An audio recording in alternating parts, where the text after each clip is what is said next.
Bunda Maria yang punya peran tersendiri dalam tata keselamatan. Kalau novena di Podomoro, temanya adalah Bunda Maria dalam karya penyelamatan masa kini.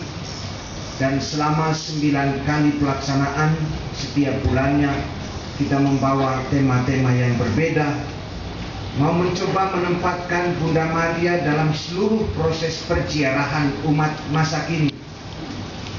Walaupun Bunda Maria hidup pada zamannya, tetapi kehadirannya tetap ingin dialami. Peran sertanya tetap ingin dirasakan dalam perziarahan hidup umat manusia atau kita semua pada masa kini dengan segala situasinya.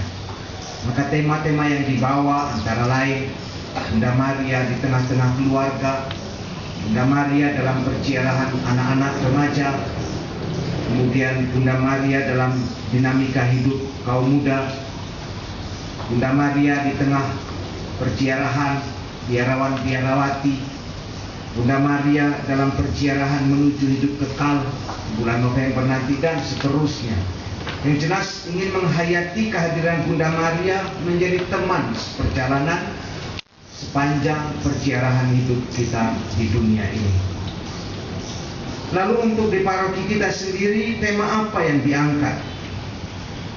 Tema yang diangkat adalah apa yang selama ini, selama beberapa waktu belakangan ini dibawa oleh Dewan Pastoral Paroki ketika masuk ke wilayah. Dan tema ini sekaligus menjadi sebuah impian, sebuah cita-cita paroki Santo Yosef yang ingin diwujudkan. Memang saya meminta supaya rumusan ini bisa diingat, mudah diucapkan, bukan hanya oleh pengurus DPP, harapannya nanti oleh seluruh umat. Karena itu menjadi cita-cita kita bersama, menjadi arah perjalanan kita bersama sebagai paroki Santo Yosef. Kalau bisa dibaca di lembaran ini, di sana ada visi, cita-cita, impian, harapan paroki Santo Yosef. Semakin beriman dan sehati sejiwa. Kalau rumusan sinode paroki 2 tahun 2000 yang lalu, visinya panjang. Saya kalau ditanya apa visi paroki Santo Yosef, saya minta maaf dulu karena harus membuka buku catatan. Lupa. Sudah baca 4-5 kali tetapi belum bisa menyebutkannya. Mungkin Uskup marah karena pastor paroki kok nggak ingat visi paroki Santo Yosef. Maaf Bapak Uskup, panjang banget. Maka untuk langkah-langkah pembaharuan ke depan, kita mencoba menyederhanakan visi paroki kita ini supaya betul dipahami, sekurang-kurangnya diingat, mudah disebutkan oleh semua umat paroki Santo Yosef. Kalau ditanya visi paroki Santo Yosef apa? Semakin beriman dan sehati sejiwa. Luar kepala saudara. Hafal kan? Belum terjadi beberapa waktu yang lalu. Tapi ini dengan mengingat, mudah menyebutkan. Memang nanti akan kita publikasikan. Kalau umat sekali waktu ditanya, saudara-saudari apa visi paroki Santo Yosef?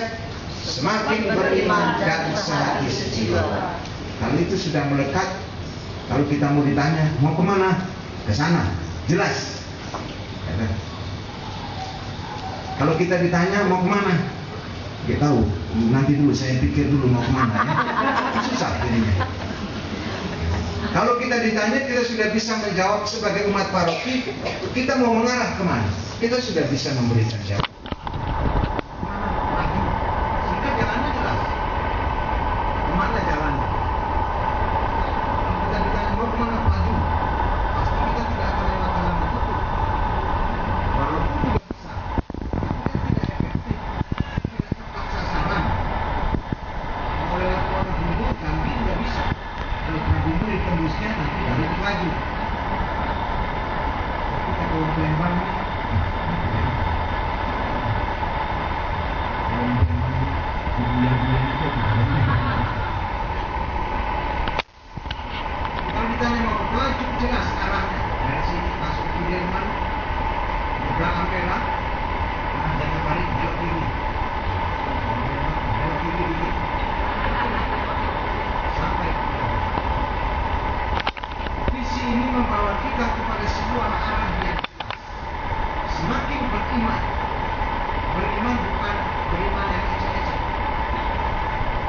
bukan beriman yang pura-pura atau beriman biasa-biasa, tetapi beriman dewasa.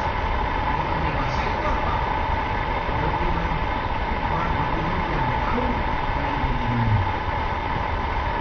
sadar panggilan dia sebagai orang beriman itu apa, kemudian juga bertanggung jawab terhadap apa yang diimani. Jadi muncul memang iman dewasa itu mempunyai tanda-tanda. Dia punya kesadaran penuh kewajiban saya sebagai orang beriman. Dia punya pemahaman apa yang saya imani. Tapi juga kemudian ada kemauan untuk iman saya itu berarti.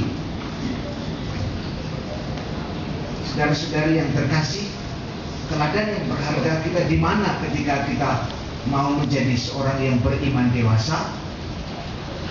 Itu kita hayati terus-menerus dalam diri Bunda Maria.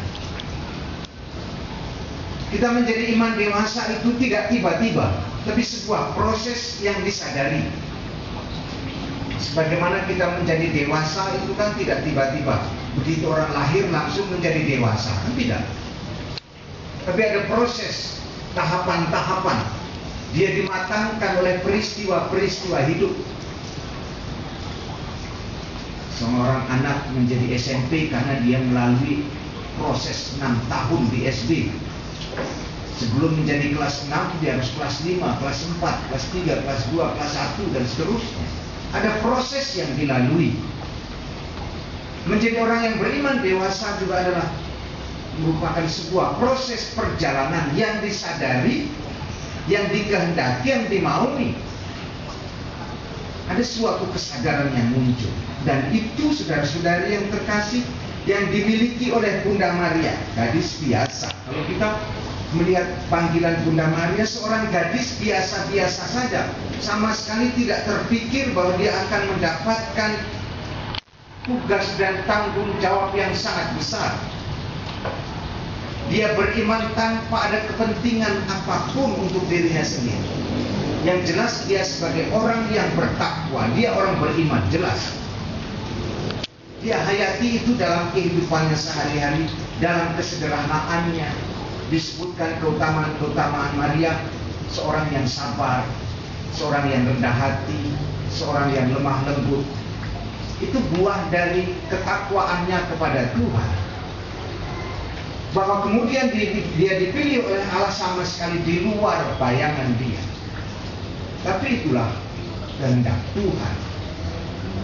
Ketika dalam proses panggilan itu pun ada tawar-menawar. Karena Maria merasa, kenapa saya harus menerima tugas seperti ini?